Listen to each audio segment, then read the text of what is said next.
Hello, my name is Steve and I'm here today on behalf of National Drama to talk to you about how Commedia dell'arte as a style of theatre is incredibly inspiring and useful to students today.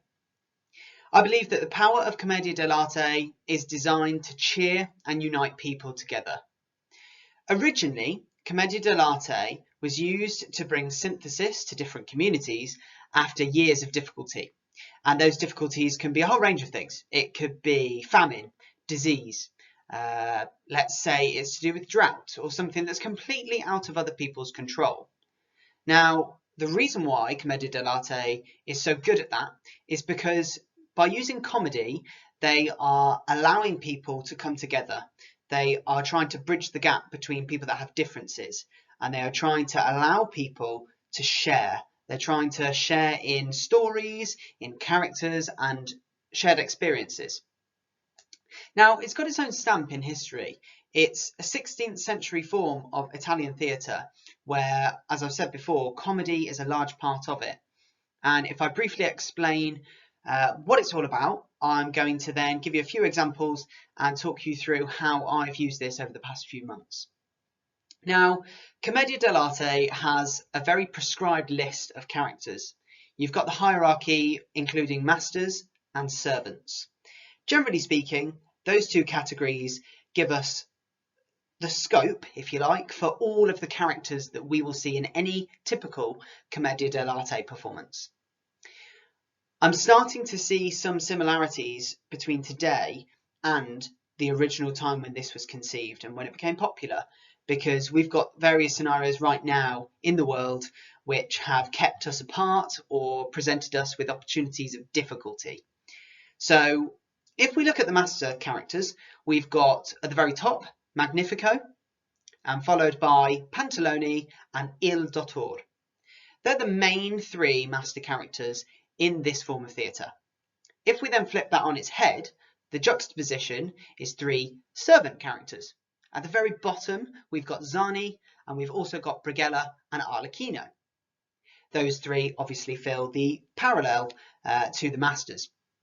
Now, when I talked about how there are parallels between Italy in the 16th century and now, we can appreciate that there are a lot of opportunities to copy and to see how this form of theatre could be replicated and repeated at a very important time.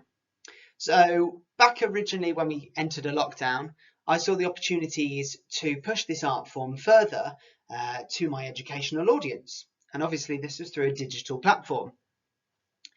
With the setting being so static in Commedia dell'arte performances with very prescribed characters, it meant that my scenario right now, which was quite isolated and with numerous challenges, it meant that I needed to communicate those characters in a very different way. It's similar to how I would do it in lessons, but different for the individual. So by that I mean each student at home is going to get something very different from what I put in. And many people may have found the same thing. However, with Commedia, the way in which you deliver a character can be perceived in many different ways. And I think that's the beauty of Commedia, that with it being such an exaggerated style of theatre, students can almost take from it what they choose, really. So my students didn't necessarily have people around them. They may have had a parent or a sibling around them on a daily basis, but they may have been in their room on their own while they were learning. So I had to be creative and think about certain opportunities for them so that they could firstly still access the learning and then also enjoy what it is they're doing in a time where actually they're feeling quite disconnected from other people. So Commedia dell'arte, as almost the most important point right now, is that it gave the students the necessary opportunities to stay connected with other people without a form of social media, which will be quite easy to do. Now, to combat the sense of loneliness in these lessons, I started out by pre-recording sections of my own characters. So my own interpretation of these stock characters. This would be teacher in role, where I would deliver my interpretation of Magnifico, or completely opposite, Zani. And this was important to be able to firstly engage the students, but also to give them a sense of what the style is all about. Now, I needed to teach them how each character would move and react in new scenarios and with other characters. That was the primary function. After that moment, it's a chance, very similar in a way, to call and response, a bit like a question and answer, because it's then their chance to take that knowledge and take that experience that they have hopefully done alongside me at the same time, to then give it their own flair, put it into a prescribed scenario, and really give it their own little spin. So despite the virtual structure of delivery, students were still able to become engaged, and they were able to benefit from all the things that Commedia had to offer in terms of characterization, in terms of exaggeration, in terms of storytelling and narrative, but also the style itself gave them a very, let's say, holistic view. So by that I mean they were able to appreciate it's more than just them in a room. They had to think about the audience, which is another large, let's say, another large tick point of the Commedia style. It doesn't work without having a connection with your audience. So by having an interface and by having a camera, that was one way of teaching them about an audience. So Commedia gave certain opportunities, like I said before, opportunities where they could draw a parallel. They could make a very clear comparison. So for example, their webcam, which they didn't use per se for me to moderate their work, but they were able to use that camera as their audience, as a range of people. So they were able to build up a rapport with that screen. Okay. So I would imagine a way of speaking to your camera. It was essentially a way of having a portal to the audience. It was the look, it was the speak, and it was the look again. That re-emphasis of looking at something, looking away, and looking back gives that sense of rapport, and it was a really interesting way of delivering it. A lot of students struggled at first to feel confident with this, but in time they became very friendly with that format.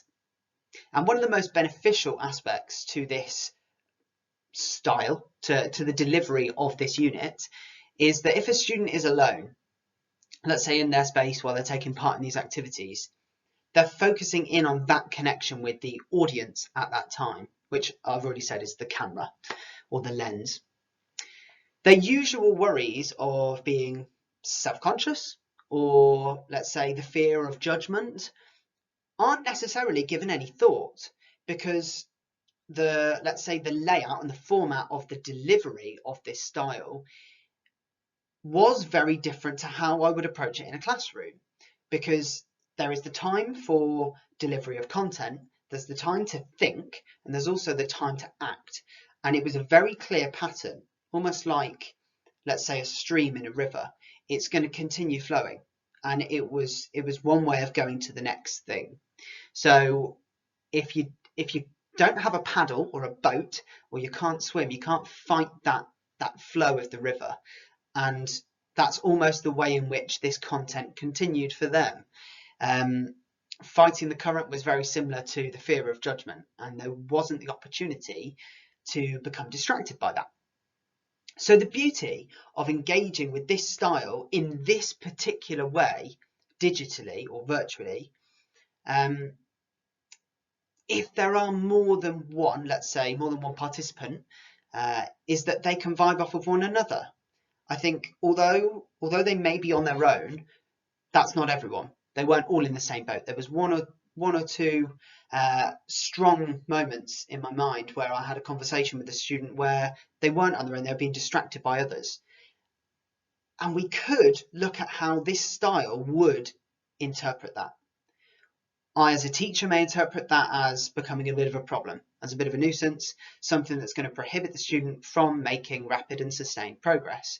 However, if we take it into Commedia world and we look at how those characters, those stock characters, would utilise certain things in the scene, they would not see that as a problem.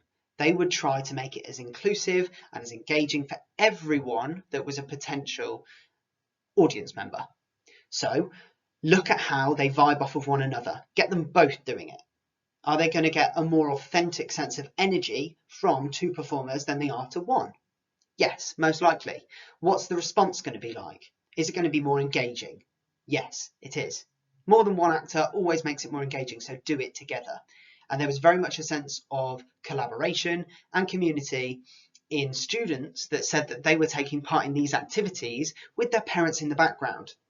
Whether they were in the kitchen making some lunch and they were finishing off this activity, whether it's because they were doing work from home and they were getting distracted by these modelled examples. So they all start taking part together.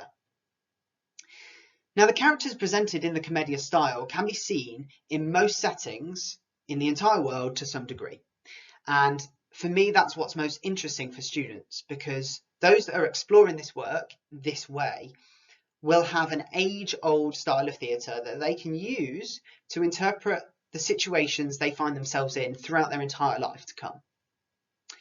They're going to look back, or I could look back right now in 25 years and think of moments where I've seen or I've been a Zani type character. I've been in his shoes, surrounded by people like Magnifico, Il Dottore, Pantalone, Arlecchino and Brighella, and I've been the servant, the master to some degree.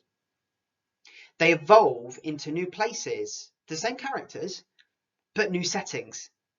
And even though some of those parameters are different, and it's really only the characters that stay the same, in some way it's always exciting and it's always comical to some degree. And this is one of those art forms that really lends itself to reflection. There's trial and there's failure. In that failure, there is success. And where there's comedy, that's where there's pride in success, because you're then linking it back to the origins of this style of theatre. Now, I've talked a lot, but I'm very passionate about Commedia dell'arte, and there have been some really positive results in my classes with certain students who have taken this and applied it in their own way, in ways that I didn't prescribe. So I would really think that Commedia dell'arte has a lot more to offer when we look at the development of the child and how they themselves can take this style of theatre and push it to something that's a lot more meaningful to them and something that is very worthy in their own progression as an individual. Thank you very much for listening to me today. I hope it's been useful to some degree. Thanks very much.